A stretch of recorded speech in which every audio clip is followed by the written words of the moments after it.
Estimados estudiantes, qué gusto de poder volver a dirigirme a todos ustedes y vamos a ver en esta oportunidad un tema muy interesante. Sean entonces ustedes bienvenidos a esta nueva sesión y vamos a meditar en primer lugar en el texto que dice en Proverbios 12:10, las cuales dice lo siguiente: el justo cuida de la vida de su bestia, mas el corazón de los impíos es cruel.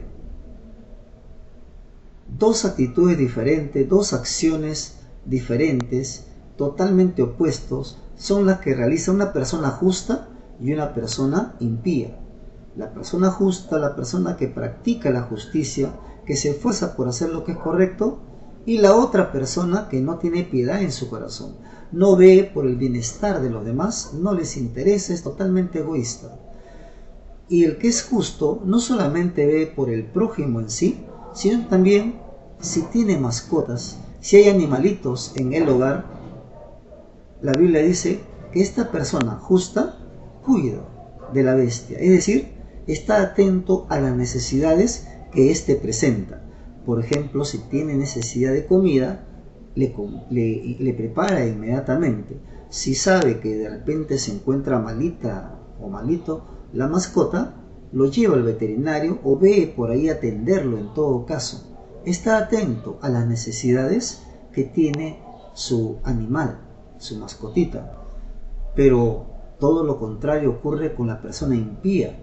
Así como es tan egoísta para con los seres humanos y no tiene piedad en su corazón, esta persona también igualmente hasta peor procede para con las mascotas. Si tiene animalitos, la persona impía no les interesa sus necesidades. Si le da de comida, le da así por así, cualquier cosa. En cambio, el justo hace todo lo contrario. Pero la persona impía no tiene cuidado de la vida de las mascotas, de los animalitos que tiene, de los animalitos. Entonces su corazón en realidad y su conducta es de crueldad.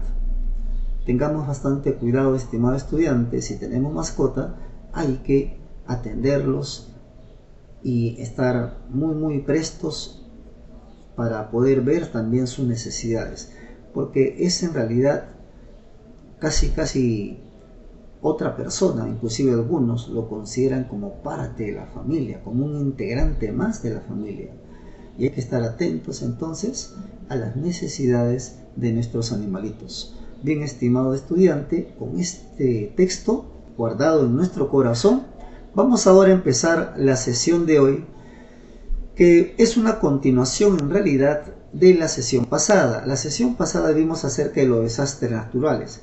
Entre ellas vimos acerca de los sismos, es decir, temblores y terremotos. Como sabemos, un terremoto no se puede predecir, no podemos saber cuándo va a ocurrir, si es el día de hoy, si es en la mañana, tarde o noche, o si es mañana o pasado, no sabemos, pero que va a ocurrir, sí va a ocurrir, porque sabes que nos encontramos, en realidad el Perú se encuentra en una zona sísmica. Entonces, en este sentido, lo que sí podemos realizar en caso de un sismo son acciones de prevención. En caso de la ocurrencia, entonces, lo que sí podemos hacer son acciones de prevención. Estas acciones de prevención pueden ser un antes de que ocurra. En el momento mismo en que ocurre un sismo, también se realizan acciones, y después de la ocurrencia del sismo, también podemos realizar algunas acciones de prevención en el sentido de proteger nuestra vida y, por supuesto, de los seres que amamos. Entonces, como una primera acción de prevención antes de la ocurrencia del sismo es identificar las zonas seguras. Hay que identificar aquellos lugares, aquellos espacios donde nos pueda brindar cierta seguridad o protección. Lo primero que tenemos que identificar entonces son las columnas. Cualquier columna que hay en el hogar nos va a servir como una especie de protección. Así también los marcos de las puertas, porque generalmente los marcos de las puertas hay allí una viga, una columna que nos va a poder proteger, nos va a ayudar en la protección. Un segundo paso es también haber preparado y tener listo, antes del sismo por supuesto, una mochila para emergencias.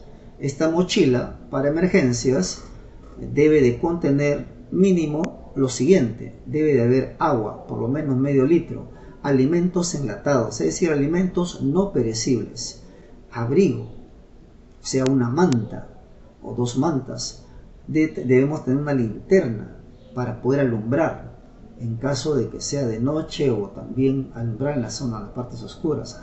Una pequeña radio a pilas para informarnos qué es lo que pasa, porque generalmente cuando se da esta situación no hay forma de comunicarnos así nomás vía telefónica o ver el televisor, ¿no? Pero una radio es bastante funcional. Un silbato en caso para poder comunicarnos con otra persona a través del silbato, y también por supuesto un botiquín donde deben de ir los elementos básicos, como es vendaje, como viene a ser inclusive también unas tijeritas, y también se recomienda un cuchillo multiusos, ¿no? Que se puedan aplicar para diferentes cosas. Entonces estos elementos deben de ir en esta mochila de emergencia. También una tercera acción que debemos tener bien claro es que hay que dejar libres los pasillos, el lugar por donde vamos a evacuar, vamos a salir, tiene que estar totalmente libre. No debe haber cosas ahí, objetos que nos impidan el paso o nos limiten el paso. Entonces tanto los pasillos como la puerta debe de estar totalmente libre. También si hay algunos muebles es necesario asegurarlos bien para que no exista ningún problema. Ahora, cuando más bien ya ocurre el sismo, cuando ocurre en ciencia el sismo, entonces lo primero que hay que hacer en este caso es mantener la calma, conservar la tranquilidad. La mayoría de los habitantes se desespera, se pone nervioso, se pone a correr, y es justamente ese nerviosismo, esa desesperación, lo que va a producir que se ocasionen muchos accidentes. Ya no va a ser el movimiento, el sismo en sí lo que va a ocasionar, sino en muchos casos es la desesperación lo que ocasiona los accidentes. Entonces hay que tener bastante cuidado en este sentido. El nerviosismo y la desesperación van a producir muchos accidentes. Hay que tener mucho cuidado, porque inclusive ha habido casos, no solamente han quedado heridos, sino que han perdido hasta la propia vida. Es importante entonces conservar la calma. Una segunda acción también cuando ocurre el sismo es, en primer lugar, si hay un ascensor o si estamos en segundo piso o tercer piso, no debemos usar los ascensores si nos encontramos en un quinto o sexto piso. Pero si nos encontramos en un segundo piso y hay escalera, no hay que usar las escaleras. Entonces no hay que usar los ascensores ni escaleras en lo posible. En lo posible definitivamente no usar los ascensores.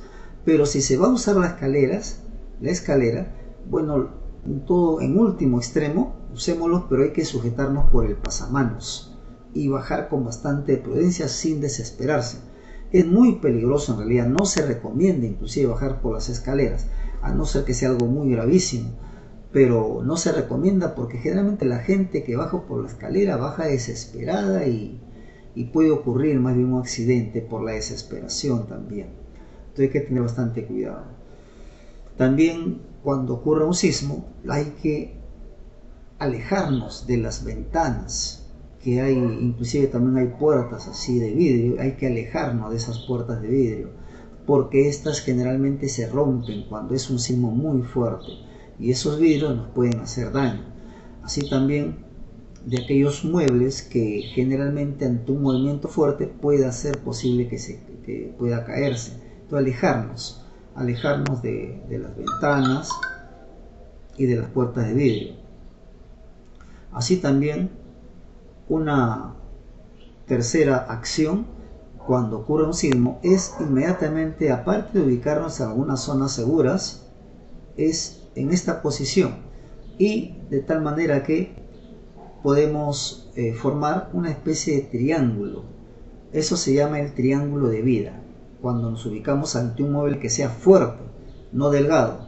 A veces se difunde ponerse debajo de la mesa, pero a veces las patas de la mesa no son tan fuertes. Se cae algo encima y en realidad sufriríamos en realidad daño.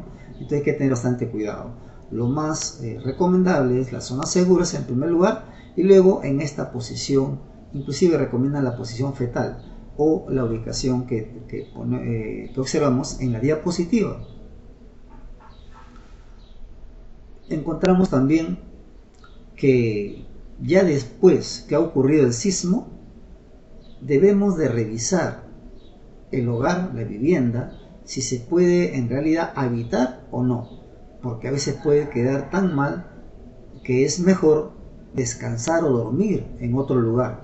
Si no es así, hay que revisar las conexiones eléctricas, cómo está la conexión eléctrica, cómo ha quedado la conexión de agua, de luz, ¿no? Revisar y hay que tener cuidado en este sentido, porque a veces hay desprendimiento de cables y puede ocasionarnos daño o inclusive algo más grave.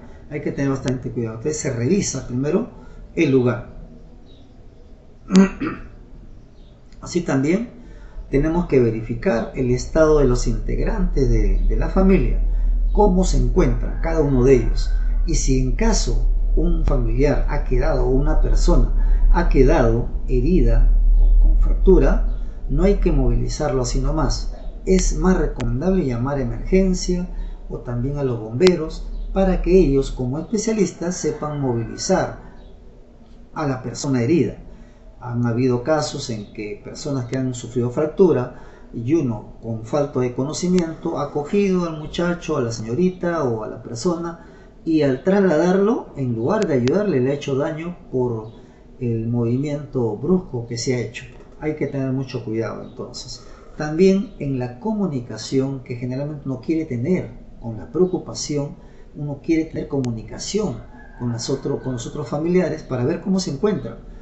Y generalmente lo que viene a ser la comunicación a través por celulares, llamadas telefónicas, generalmente no ingresa la llamada porque está totalmente congestionado, está saturado la línea.